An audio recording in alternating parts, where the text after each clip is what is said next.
Beating Fire Emblem Warriors 3 Hopes is a grind on its own casually, but can you be as fast as possible with almost every disadvantage imaginable? For this challenge, I'll have between 10 to 25 minutes per level depending on its length and difficulty, with a total of 72 hours to beat the entire game.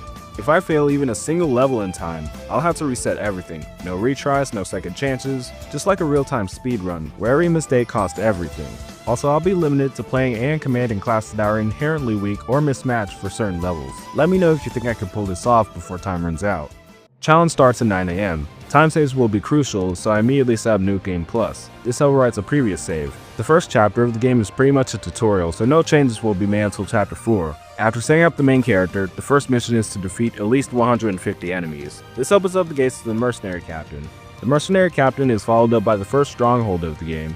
This introduces the weak point gauge, which can be used to deal critical rush damage if it's drained completely. Doing things like this in the layer levels builds up the special gauge, which is needed when Link is surrounded by multiple enemy captains, especially in time-sensitive battles. Capturing the stronghold clears the path to Byleth. For now, it's not possible to defeat Byleth, but this fight unlocks the Awakening ability to drive them back. After this, Gerald's mercenaries appear to protect Byleth. With Awakening active, every attack exposes enemy weak point gauges. Draining one completely triggers a critical rush, damaging any enemies caught in the attack. And just like that, the first level is done, only 8 minutes in. But with the clock always ticking, I can't slow down just yet. Now we start at level 2 at 9:10 AM. This is where New Game Plus completely changes the run. Instead of playing through the entire game from level 1, I could start at level 48, making early fights a breeze, at least for now. However, the game prevents me from dealing damage to enemies with a weapon advantage over Link for this level, so enemies countering my weapon have to be handled by Edelgard, Dimitri, or Claude instead. Doing so opens the gate to 4 different strongholds. This is where strategy kicks in. I send Edelgard and the others to capture strongholds with their respective weapon advantage, while I focus on the last one. After that, I make my way to the last stronghold of the level to beat the final enemy. With the final enemy defeated, the first chapter ends at 9:15 AM, only 5 minutes after it started. But the real test is just beginning. At the beginning of chapter 2, you can choose between 3 houses. Each route has its own unique ending. This time I'm going with the Black Eagles. Next is the third level of the game, Reversal of Fortune. For this level, the victory conditions are to defeat the thieves. I start the mission at 9:33 AM. The first main objective is to defeat the Gatekeeper, which unlocks access to the rest of the level. Seizing the Thieves' base takes us to the dungeon, where we'll have to free Monica. On the way to escorting Monica out of the base, we have to defeat a mysterious soldier. Afterwards, escorting Monica takes us outside the base. For the final obstacle, I have to beat Kranya as well as the demonic beast. I managed to take them down and then level 3 at 9:41 AM. So far the pace is holding. Level 4 is all about taking down 2 major targets, Duke Ire and Lord Arundel, but getting to them won't be easy. Starting at 9:55 AM, the first objective is to advance to the throne room. Once we get to the throne room, the main gate will be sealed and we'll have to go after Duke Ire by circling around through the gardens. After cutting through his defenses, I take down Duke Ire and secure his capture. Before defeating Lord Arundel, a wall of darkness blocks the way. To bring it down, I have to hunt down the mysterious mages scattered across the battlefield. So I send my main units to take on the mages. Once that's done, I can get to Lord Arundel. With Lord Arundel defeated, the 4th level wraps up at 10:02 AM. At this point in the game, certain facilities such as training, armory, and the item shop are unlocked. With New Game Plus, resources such as golden items carry over from the previous save in addition to levels. So I head over to the training grounds to level up the units I'll be using the most to at least level 20 for now. Now I can head into the next main level, but first I'll have to play through side missions to get where I need to go. This is normally where most of the game is spent, and even if I were to skip a few optional side levels, it's still taking me at least a week to do this for the entirety of the game. Luckily, beating the game and using New Game Plus gives me the ability to buy and use Vanguard Whistles. Vanguard Whistles allow me to capture a region without playing through the side quest. Granted, the battle results will always be D rank, and I won't get any experience, gold, or S rank awards. However, S rank isn't something I have to worry about for this challenge. If I have enough renown Seda, I can buy Vanguard Whistles at my personal quarters for only 3 renown. I went and bought 23 of these, but I wasn't going to use any of them for the first level. In certain side missions, strategies that could be useful for the main level of the chapter can be unlocked under certain conditions, such as doing every side mission or getting S rank. With this, I spent 4 minutes playing through the first side level for extra resources. At 10:35 AM, I reached the final battle of Chapter 4, the Battle of Garreg Mach. The main objective is to gain control of all the strongholds. To stay on pace, I rely on the impregnable wall strategy for defense and assigning staff officers to strengthen my units. To seize all the strongholds within the monastery walls, the first thing that has to be done is defeating Happy and Constance at the lower levels of the monastery. With Happy and Constance defeated, the next goal is pretty clear: seizing the remaining strongholds while making sure they don't fall back into enemy hands. Holding these strongholds is crucial at the same time. With every stronghold secured, there's just one thing left: getting past Seda to face Rhea, and with time running out, I can't afford any mistakes. With just 3 minutes left, I take on Rhea in a final push. After a relentless assault, she goes down at 10:49 AM, just in time to end Chapter 4. After skipping the optional side missions in Chapter 5, I move straight to the next level, Skirmish in the Fog, at 11:23 AM. The main objective is to find and rescue Lord Lonato. For strategies, I'm relying on suppressive archer fire for AoE damage and built up to strengthen my strongholds. As the battle begins, I waste no time searching the strongholds for Lonato. Once I find Lonato, I have to fend off Ingrid and Nash, who are leading the charge against him. With Lonato safe, only 2 enemies remain, Geralt and Aloise. Taking them down isn't easy, but after a hard-fought battle, I managed to defeat them, ending Chapter 5 at 11:35 AM. After grinding through side missions for 30 minutes, we have the main level of Chapter 6, Bridge of Betrayal. This level has a dual objective, defeating Lawrence and Count Gloucester, while also starting my recruitment efforts. Before I can even think about recruiting, I need to take care of the 2 brawlers and rescue Ladislava. To do this, I have to capture the western stronghold, but before pushing west, I make a quick detour to the east to recruit Ignatz, since securing more allies now will make the fight easier. With Ignatz on board, I shift my focus west, where Baltus is waiting to be recruited. After rescuing Ladislava from the brawlers, I have to defeat Archeron and his subordinates. With Archeron and his forces out of the way, the final challenge awaits, crossing the bridge to take down Lawrence and Count Gloucester. After a tough fight, I bring them both down, wrapping up the level at 12:18 PM.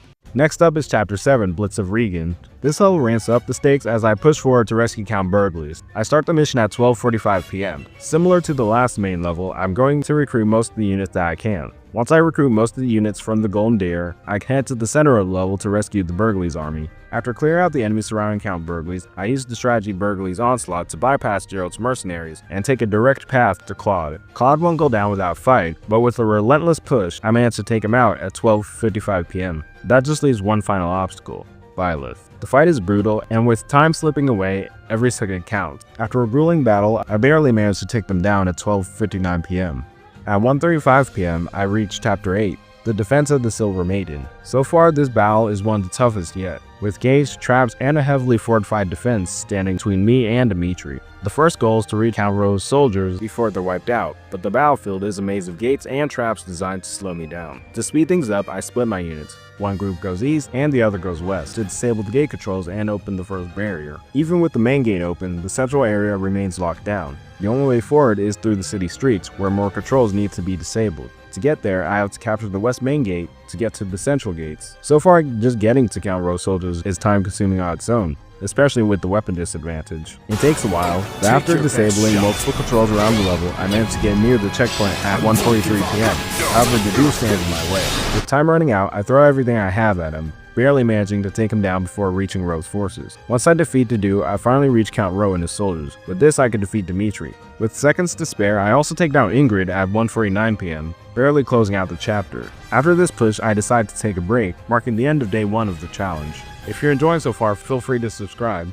Day 2 kicks off a new objective, clearing missions as quickly as possible. After yesterday's grind, it's time to level up my units to level 50 and maximize efficiency. To save time and ensure I have an edge, I also focus on making use of cooking to get more specials and awakening quickly. Cooking is key for maxing my resources in tight situations. At 9:15 AM, I jump into the next mission where the stakes are much higher.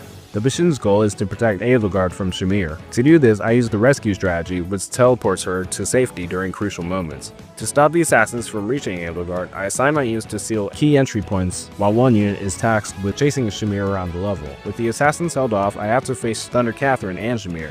Using the rescue strategy from earlier, Edelgard will be teleported away from where the fight will be. Using the recruit strategy, defeating Catherine unlocks the ability to recruit Shamir immediately. By 9:30 AM, I've cleared the level, protecting Edelgard and recruiting Shamir in the process.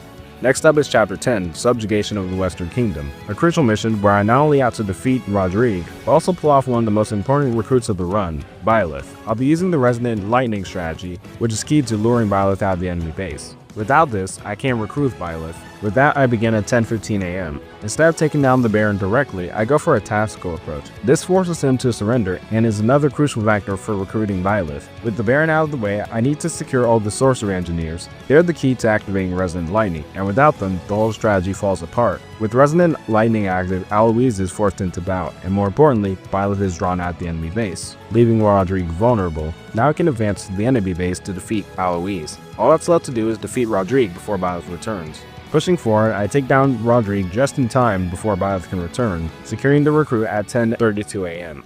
Next up is Chapter 11, The West's Last Stand. My main target is Baron Dominic. This mission is mainly about defense, so to speed up the pace of the mission, I'll be using the strategy backdoor intel. Starting at 11:27 AM, I'm seizing the strongholds around the castle to force open the main gate. Before I can enter, I'll have to beat Gustav if I want to press onward. Once I do that, I can defeat the enemies inside the castle to defend the allied base. With backdoor intel, I bypass the front lines and slip into the castle through a secret passage, where I had to beat Annette and Gustav once more. With those two out of the way, there's nothing left between me and Baron Dominic. At 11:41 AM, Baron Dominic falls, and Chapter 11 is complete. Now we have Chapter 12, The Pacification of Rim. This mission is about rescuing citizens. At 12:15 PM, I rush in. The first priority is saving the citizens by defeating the thieves attacking them. With the citizens safe, I turn my attention to Hanneman and defeat the Wyvern Lord to rescue him. Once everyone's safe, I'll be facing Solon, the mastermind behind this. After a tough battle, I finally take him down, and the town is safe. It's been a long day of battles, and at 12:24 PM, I decide to call it a day. It's now the final day of the challenge, and I'm heading into Chapter 13 at 9:57 AM. The mission, take down the former Dukeire. To reach Dukeire, I first need to advance to the inner ward by seizing key strongholds. The goal is pretty straightforward until I hit a problem. A wall of darkness is blocking my way forward. I can't progress unless I deal with the source of the barrier. That means taking down the Dark Bishops scattered across the map.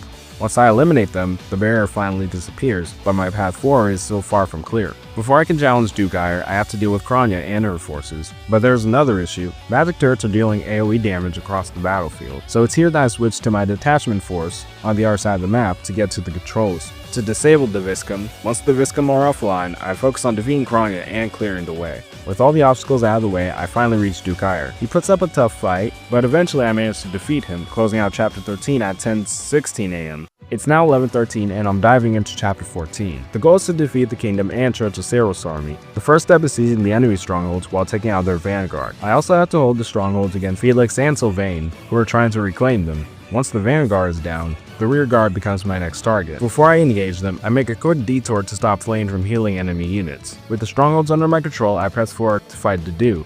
He's a bit of a tank, but I managed to take him down, leaving only Dimitri standing. After an intense battle, I defeat Dimitri at 11:28 AM, closing out Chapter 14.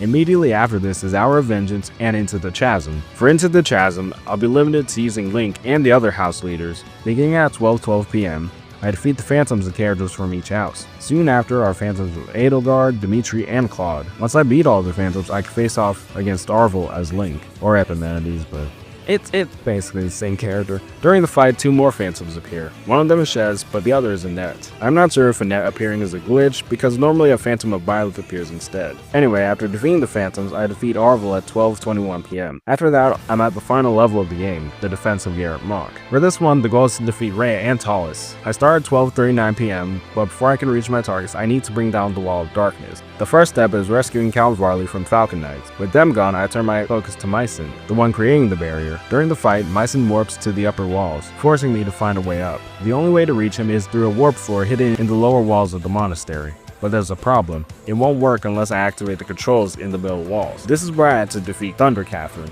Once I do that, I can handle the controls and warp to the upper walls to defeat Mycen. With that, the Wall of Darkness is gone, clearing a path to Rhea and Talus. At 12:52 PM, I storm the monastery. First up is Talus. His dark magic attacks are relentless, but after dispelling the darkness, I move on to my next opponent, the Immaculate One. This fight was actually pretty brutal. With only 3 minutes remaining, I barely managed to take down the Immaculate One. All that's left is Rhea and Talus. This fight was also pretty intense, but with 20 seconds remaining, I finally beat the game at 1:03 PM. Overall, I feel a lot of these fights will be much easier to handle without the disadvantage handicap. But will it be possible to do something like this without anything? That's what I tried to figure out in this video. Anyway, let me know if there's any other challenges you have in mind for this game.